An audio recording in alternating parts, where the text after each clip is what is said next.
Baik pemirsa, Anda kembali bersama kami dalam program Money Talk. Tentunya hari ini masih dengan tema mengungkap prahara korupsi BPNT di Kota Kediri. Bersama dengan Pak Supriyo selaku Ketua Dewan Pengawas LSM Saroja. Kita kembali ke Pak Supriyo. Pak Supriyo. Ya, selamat malam. Baik, Ya, terkait dengan tema hari ini Pak Priyo ya, mengungkap prahara korupsi BPNT di Kota Kediri. Sebagaimana tadi yang sudah saya jelaskan di awal bahwasannya memang di Kediri itu ada berita seorang mantan Kadinsos Kota Kediri ditetapkan sebagai tersangka kasus korupsi bantuan pangan non tunai. Kalau melihat hal tersebut ini kan seorang kepala dinas sosial ya, di mana masyarakat banyak yang membutuhkan. Tapi kenapa kok masih saja dikorupsi begitu Pak? Kalau menurut dari Pak Supriyo sendiri seperti apa? ya kembali lagi Mbak Mm-mm, ke watak tadi kan. mm-mm, Ya, biarpun uangnya sudah segunung, saya sudah investigasi ya.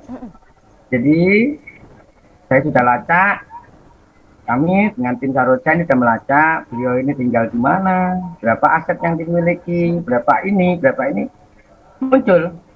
Ya asas praduga tidak bersalah dulu. Terus tiba-tiba kok Tuhan ini sangat sayang sama kita, Mas Saroja. Ya, di dalam sebuah acara pemakaman tiba-tiba tidak biasanya ada pembagian jeruk dari warga kan gitu. mm-mm, Nah, jadi ada jeruknya sangat masam nggak taunya. Nah, baru ngomong-ngomongan ini kok ini niatnya ngeracunin orang apa-apa. Ternyata jeruk itu jeruk dari BPNT. Jujur saya pun tidak mau ngurusin BPNT tadinya karena itu non APBD. Mohon maaf Mbak Intan ya. Ternyata jeruk itu setelah saya telusuri harga di pasar itu 8.000. Saya cek ke warung saya main, ternyata di situ saya menemukan beberapa data. Jadi warung itu ya. Nah, akhirnya dari data itu ternyata harga jeruk itu 30 sekian ribu. Waduh, ini markupnya nggak karu-karuan. Terus saya cek terong 2 biji 3 biji dengan harga 7.000. Kacang, terus yang paling mencolok telur. Telur itu kita cek di situ 25.000 karena dihitungnya per setengah kilo 12,5. Akhirnya kita pergi ke beberapa 3 pasar berbeda, ternyata di sana 20 harga di pasar itu cuma 18.000. Nah, ini kacau. Mulai dari situlah kami menelisik. Kami sudah dari awal sebenarnya mencurigai si TKP ini karena polanya mohon maaf kesantunannya itu agak berlebihan kan gitu. Biasanya orang kalau terlalu santun itu biasanya sadis itu di dalam di belakang kan gitu. Ini insting saya sehingga terus saya selidiki. Kita kirim surat setelah penyelidikan kita dari beberapa warung itu real, kita cek ke Mandiri bahwa apa sih syaratnya mendirikan warung. Itu kita sudah punya semua pengetahuannya, pedum daripada BPNT pun kita pelajari, kita minta teman-teman kita di Kemensos, dikirimlah ke kita, akhirnya kita kirim surat ke pihak Dinsos untuk menanyakan regulasinya seperti apa. Kita minimal parameter harga, melibatkan pihak mana, seperti apa, kok keterlaluan betul. Ternyata nyampe Dinsos kita diundang resmi segala macam bukannya ditanggapi dengan baik, malah kita diadu dengan pemilik warung, ini kan kacau. Nah, kami nggak ada urusan dengan pemilik warung, kami tidak ada urusan dengan pendamping, kami hanya ingin tanya ke Dinsos Kota Kediri karena bagaimanapun leading sektoral kegiatan sosial di Kota Kediri adalah Dinsos. Saya ingin nanyakan regulasinya seperti apa, penentuan harga seperti apa, kualitas barang seperti apa, tidak dijawab. Ya sudah kita kasih waktu 14 hari untuk menjawab kembali. Akhirnya telepon dari pihak kabitnya, beberapa orang bahkan datang ke tempat saya, bukan membawa kabar tentang ini. Saya nggak nanya apa-apa, saya hanya ingin nanya siapa yang menentukan ini. Kalau ada SK Dinas nomor berapa, kalau diatur lewat perwali nomor berapa. Ternyata tidak ada sama sekali. Ini uang APBN kok begitu liar. Sehingga kami berkirim surat lah ke Kemensos. Parameternya seperti apa? Ternyata parameternya adalah mengikuti harga pasar setempat. Ini konsep BPNT sebenarnya konsep cantik dari Pak Jokowi.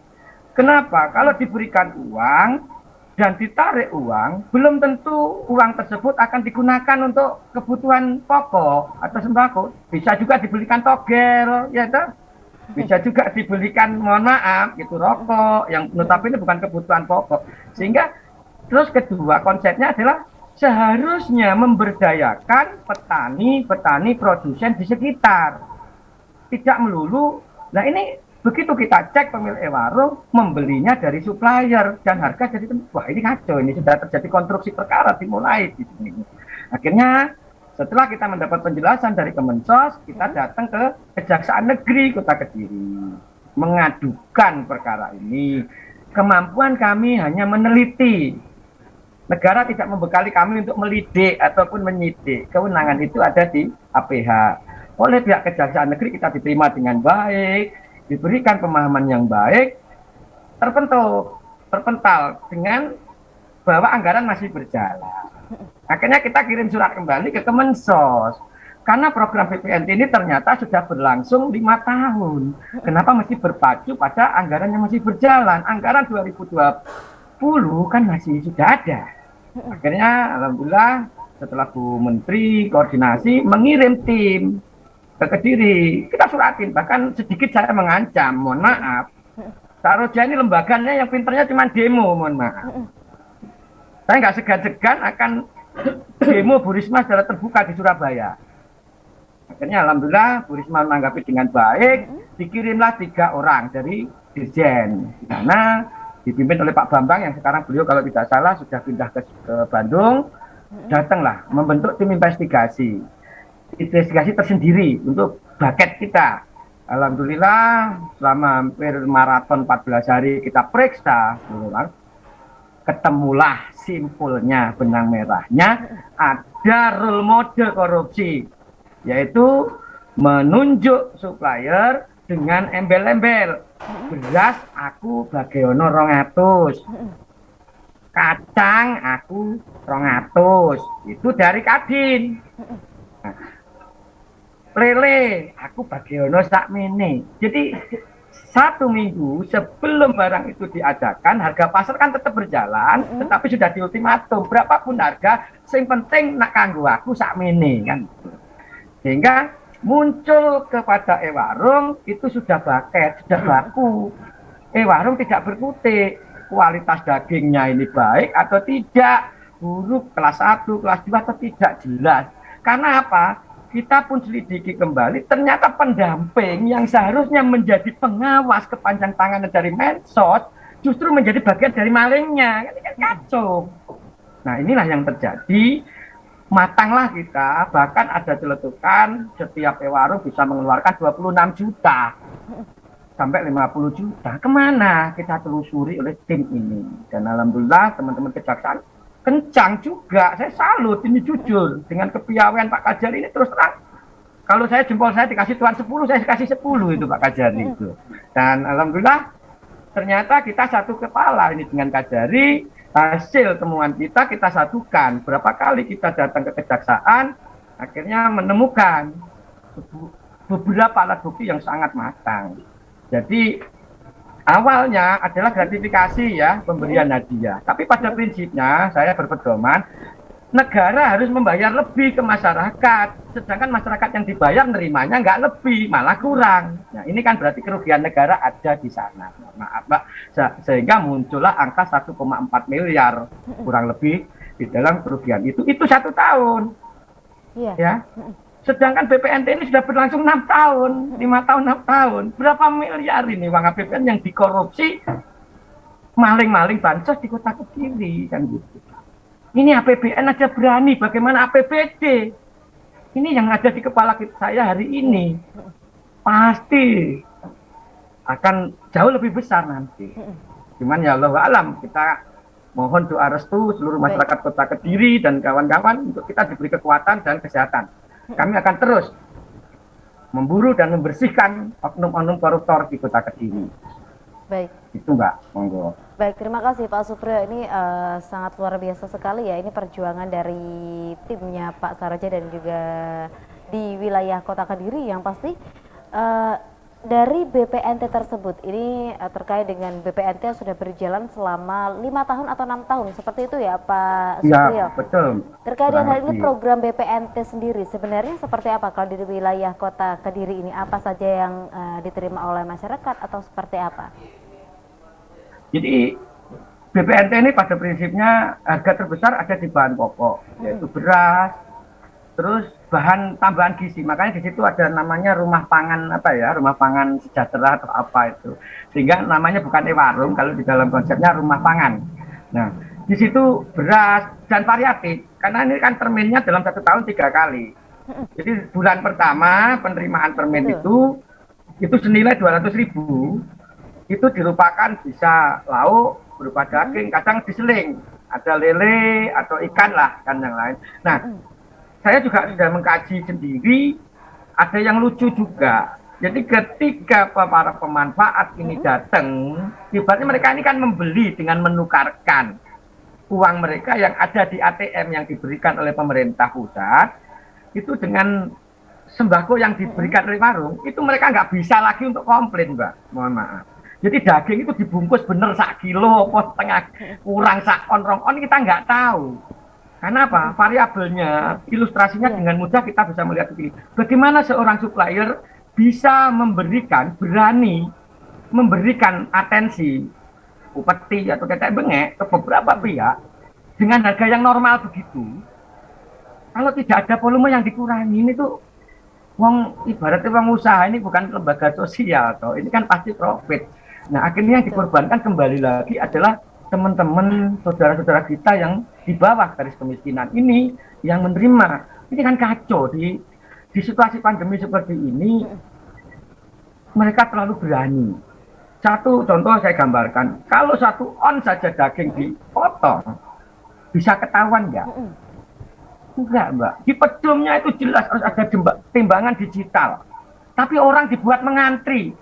Padahal ini kan tidak ada tenggat waktu. 1 bulan, 2 minggu, nggak apa-apa. Tapi kenapa orang harus ditarget 2 hari, 3 hari? Kan sehingga otomatis orang ngantri untuk ngecek volume daging, volume sayur, volume daging.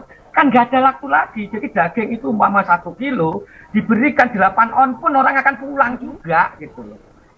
Nah, 2 on daging kalau kita kalkulasi dengan harga daging 100.000, udah 20.000 Mbak yang dikorupsi. Ini yang nggak kehitung oleh kita di luar konstruksi perkara. Jadi saya yakin 1,4 M itu angka catatan, di luar non catatan itu saya yakin 2 kali lipat, bisa lebih besar. Ya itu tadi karena ya udah terlanjur dimakan oleh para pemanfaat, kan nggak mungkin kita tarik lagi. Mana dagingnya? Saya yakin daging saya nimbang sendiri itu nggak sampai 0,5 kilo itu pernah. Itu karena apa? Di situ tidak memenuhi prosedur. Seharusnya ada timbangan digital dan ada ukuran semacam kayak besar. Karena nanas, contohnya pernah ini ada nanas. Nanas sekecil itu dihargai hampir 12.000 satu. Setelah kita cek ke pemasoknya ini harus masuk ke supplier. Padahal pemasoknya ini rumahnya ngontrak di rumahnya pemilik warung. Kan seharusnya tinggal mindahin aja. Kenapa harus disetor ke ngeronggo ke supplier? Nah, sedangkan nanas tuh dari dia 1 kilo 6.000, nyampe ke pemanfaat 7.000. Ini gila, Mbak. Makanya saya akan kejar terus kemarin. Saya nggak segan-segan untuk mengepung kejaksaan waktu itu. Kalau memang kasus ini harus henti. Karena saya berharap Zoom kita dengan teman-teman Kemensos sudah jelas, kita jadikan kasus BPNT Kota Kediri ini role model untuk mengamankan program ini di seluruh Indonesia. Inilah pola pencuriannya, ini pola korupsinya. Sangat masif, sangat terstruktur. Baik. Saya yakin ini yang terlibat tidak 1 orang. Kalau kita mau fair, ratusan, Mbak. Tapi siap nggak negara ngopeni orang di penjara seperti ini? Ya saya kembalikan itu ada di ranahnya peradilan dan teman-teman APH. Kami hanya membantu mereka, bukan kami leading sektoralnya. Terima kasih. Baik, baik Pak Supriyo, nanti akan kita bahas selanjutnya terkait dengan tema malam hari ini Pak Supriyo ya. Dan juga untuk seluruh pemirsa Madi TV, tetaplah bersama kami dalam Wanita.